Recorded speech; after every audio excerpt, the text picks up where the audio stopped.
de l'expert. Alors, il va rappeler des souvenirs à beaucoup d'entre vous. Et je mets vous, il n'y a pas d'écriture inclusive, mais plutôt les femmes, je pense, sans être sexiste. C'est le retour du magazine Santidée. Santidée à faire vous-même. Nouveau numéro 1. Ce journal qui refait surface. Amélie Lamiran, bonjour. Vous êtes rédactrice en chef de ce magazine. Racontez-nous. Ce que vous racontez un petit peu dans l'éditorial, comment vous avez eu cette idée? C'est vrai que le confinement, alors je vais peut-être avancer un petit peu, le confinement a fait beaucoup qu'on a bricolé, fait des tas de choses chez nous, mais c'est ça qui a été le point de départ? C'est ça, bonjour Valérie. Bonjour. Oui, c'est ça exactement. En fait, on s'est retrouvé avec énormément de temps qu'on n'avait plus à allouer à des activités manuelles, à des loisirs qu'on a partagés en famille ou avec les enfants. Et on s'est dit, à l'issue du confinement, de retour en travail en présentiel, qu'il fallait mettre cette expérience, la partager sur un projet de magazine. Et c'est comme ça que l'idée est née.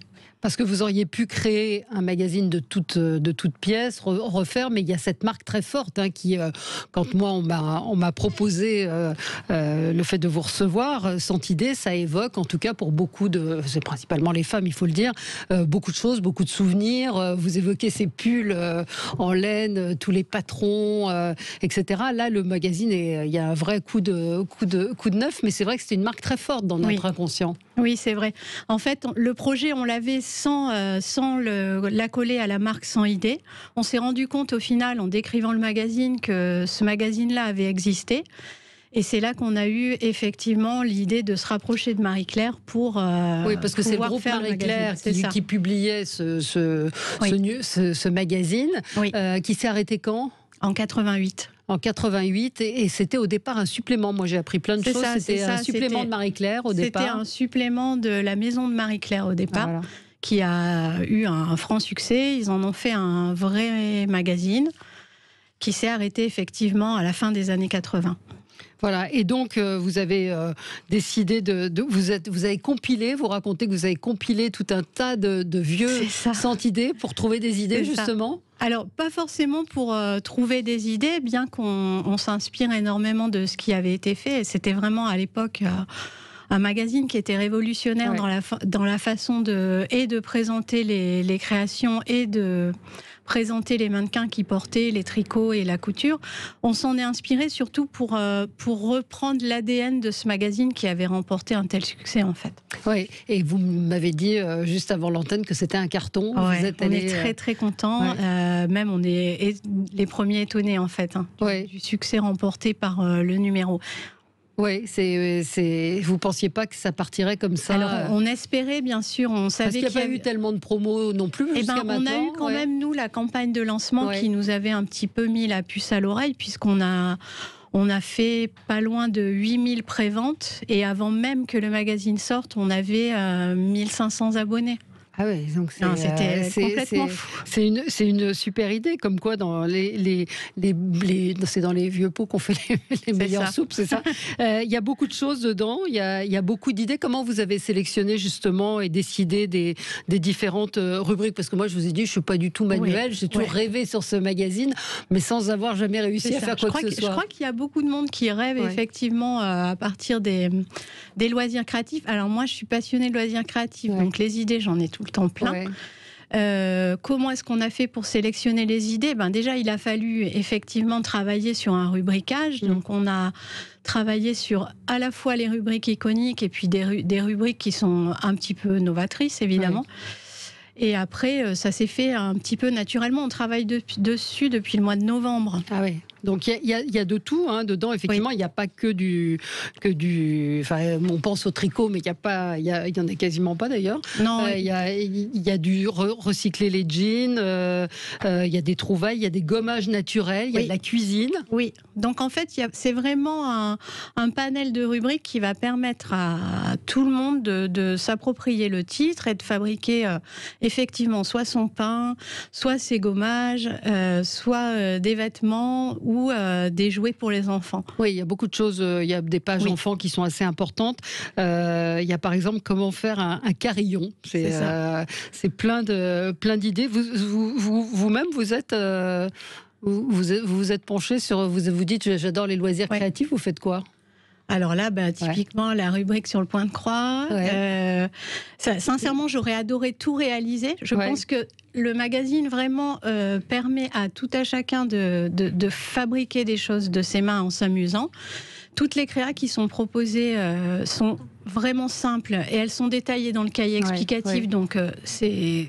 Oui, il y a un cahier à la fin comme il y avait où il y a tout le monde peut effectivement faire. Après, sincèrement, sur ce numéro-là, mis à part le tricot, où je ne suis quand même pas trop experte, j'aurais pu réaliser les créations.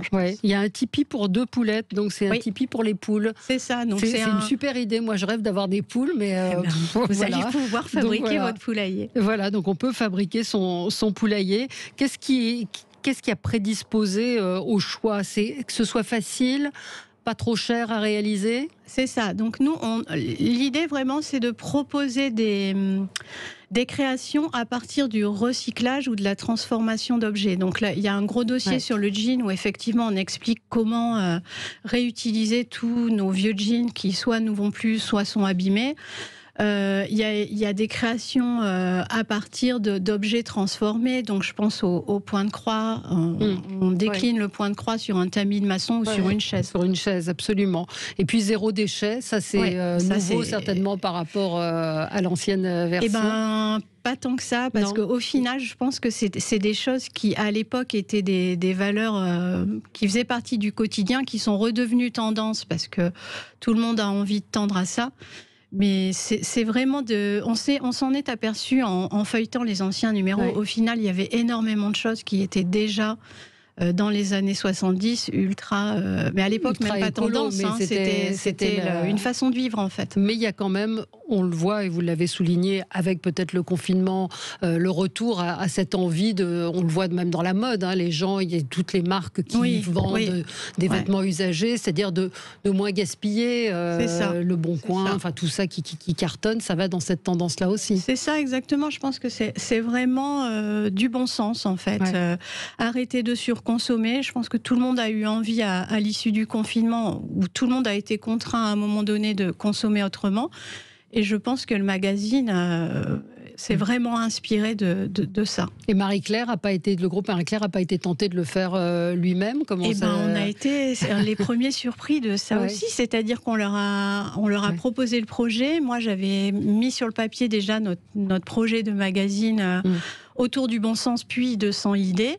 On s'est dit, soit ils vont récupérer l'idée en se disant l'idée est trop bonne, nous allons le faire. Et en fait, ils nous ont fait confiance dès le départ. Donc on était vraiment à la fois surpris et à la fois très contents. Pourquoi est-ce qu'eux avaient arrêté? C'est-à-dire qu'il y a un moment quand même où ça ne marchait plus, c'était plus... Alors en fait, je pense que le magazine a été un vrai succès au début, jusqu'on va dire début des années 80. Et ensuite, fort de leur succès, ils ont... Ça, c'est mon sentiment, mais je pense pour en avoir discuté avec des gens qui ont travaillé à l'époque sur le magazine, c'est qu'ils se sont fait manger par la publicité en fait. On a vu nous des numéros où il y avait jusqu'à 73 pages de pub sur un numéro. Et vous, il n'y a pas de pub, quasiment pas. Et là, il y a 5 pages de pub, mais c'est pas notre économie de Votre fonctionnement. Économie, c'est quoi? C'est vraiment les ventes? C'est les ventes kiosques en fait. Sur tous nos titres, c'est comme ça. Il y a Marie-Claude Tréglia, qui est une ancienne de Santidé, qui raconte l'aventure des 70s. Qu'est-ce qu'elle a dit, elle, quand vous lui avez parlé de l'idée? Alors, je crois qu'elle était surprise au départ que Marie-Claire nous ait laissé le droit de ressortir au final sans idée. Et puis, on s'est eu au téléphone. C'est elle qui m'a mis en relation avec Jean-Pierre Marche, qui est le directeur artistique de l'époque. Oui, vous faites un très beau portrait de cet homme. C'est passionnant à lire, d'ailleurs. Mais c'était passionnant de l'écouter, en fait. Et Marie-Claude, en fait, c'était super, parce que je pense comme elle a pu, elle, pour faire son livre, s'approcher de tous les gens qui étaient vraiment au cœur du succès de 100 idées des années 70, elle m'a un petit peu donné des clés, des choses, les écueils vers lesquels ne pas tomber, etc. Donc et je pense qu'ils vont être surpris eux-mêmes parce que c'est gonflé aujourd'hui de lancer un nouveau magazine. Alors il y a des marques qui se lancent, mais reprendre ce titre-là, c'était un vrai pari quand même. C'était un vrai pari. J'avais beaucoup de pression. Donc là, de savoir qu'il fonctionne, que les gens sont contents, on a des retours ultra positifs sur les réseaux. Et ça va, mai-juin, ça va être quoi, tous les 2 mois? Vous savez après quelle fréquence? Oui, c'est ça, c'est un bimestriel. Bimestriel pour le moment? Non, ça va rester un bimestriel. C'est beaucoup de boulot. Il y a le cahier central, effectivement, savoir-faire sans panique, où tout est expliqué avec le matériel, tout ce dont vous avez besoin. Il y a une barrette qui est très tentante à faire, qui rappelle un peu le macramé, mais qui est super jolie. La barrette en Mizuki. Donc je pense que tout le monde peut trouver effectivement de quoi... Oui, et je pense que c'est vraiment un magazine qu'on peut éplucher en famille. Il y a des rubriques, des rubriques pour les enfants, des rubriques qui s'adressent vraiment à tout le monde. Ouais, la petite cuisine pour enfants, elle est sympa. Hein. C'est vraiment fait avec des caisses, des palettes ou des cajots de récupération, de la récupération de portes de placard, de boutons, de crochets. Non, c'est une vraie réussite. En tout cas, il est sympa à regarder, à feuilleter. Et puis, il n'y a plus qu'à y aller maintenant. Merci beaucoup. Merci à vous. Merci d'avoir été avec nous. Sentidé à faire vous-même. Donc, nouveau numéro 1. Vous m'avez dit que ça cartonnait, qu'on le trouvait pratiquement plus, même dans certains kiosques. Eh bien, oui. Alors, vous s'abonnez, c'est ça? C'est ce que vous êtes en train de nous dire? Vous pouvez vous abonner en appelant les éditions Turbulence Presse. Et après, on vous renseignera pour vous dire où le trouver près de chez vous. D'accord, écoutez, très bien. Oui, il n'y a pas beaucoup de pubs, effectivement, mais c'est tant mieux. Merci beaucoup, merci d'avoir été avec nous, Amélie Lamiran, et puis bonne route, et on fera un point peut-être avec vous dans quelques temps. Merci à vous. Beaucoup.